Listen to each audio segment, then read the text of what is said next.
కొంచెం జాగ్రత్త పడాల్సిన అవసరం ఉంది. స్పర్ధ అనేది బిగిన్ అయిన తర్వాత అది పెరగకుండా చూసుకోవాలి. అది వీళ్ళ చేతిలో ఉందా లేదా అన్నది వాళ్ళ పెద్దరికం మీద ఆధారపడి ఉంది. వాళ్ళ బాధ్యత మీద ఆధారపడి ఉంది. యాక్చువల్‌గా పరస్పరం భిన్న ధృవాలు ఇద్దరు కూడా. మెగా కుటుంబం, నందమూరి కుటుంబం లేదా సామాజిక వర్గాల పరంగా కూడా ఒక భిన్నమైనటువంటి వాళ్ళు. ఒకళ్ళంటే ఒకళ్ళకి పడే బ్యాచ్ కాదు ఫ్రమ్ ద బిగినింగ్. కానీ శత్రువుని చూసి వీళ్ళకంటే పవర్ఫుల్ శత్రువు కాబట్టి వీళ్ళిద్దరూ ఒక్కటయ్యారు.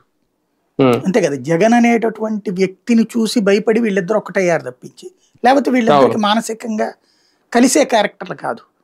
అది ఫ్రమ్ ద బిగినింగ్ 30 ఏళ్ల నుంచి నడిచింది, 30-40 ఏళ్ల నుంచి. దాన్ని ఇప్పుడు సరిచేసేటటువంటి ప్రక్రియలో ఈ వయసులో పెద్దరికంగా చంద్రబాబు గారు ప్రయత్నించారు. వాస్తవంగా టెంపర్ ఎక్కువగా ఉండేటటువంటి పవన్ కళ్యాణ్ కూడా చాలా వరకు తనని తాను తగ్గించుకుని సర్దుకున్నాడు ఓ రకంగా చెప్పాలంటే. ఇది వాళ్ళిద్దరూ వాళ్ళ భవిష్యత్ రాజకీయ వ్యూహాల రీత్యా కావచ్చు, లేదా జగన్ అనే ప్లేస్ మీద జగన్ మీద ద్వేషంతో కావచ్చు, ఇద్దరు ఒకటయ్యారు. అంతే తప్పించి ఇద్దరు ఒకళ్ళకొకళ్ళు ప్రేమతో అయిన వాళ్ళు కాదు. జగన్ అనే బూచి కారణంగా ఒకటయ్యారు. సరే, పవర్లోకి రాకముందు అది బాగుంటుంది, కానీ పవర్లోకి వచ్చాక పవర్ ఎంజాయ్ చేసే క్రమంలో ఒక సైకలాజికల్ ఫీలింగ్స్ ఉంటుంది.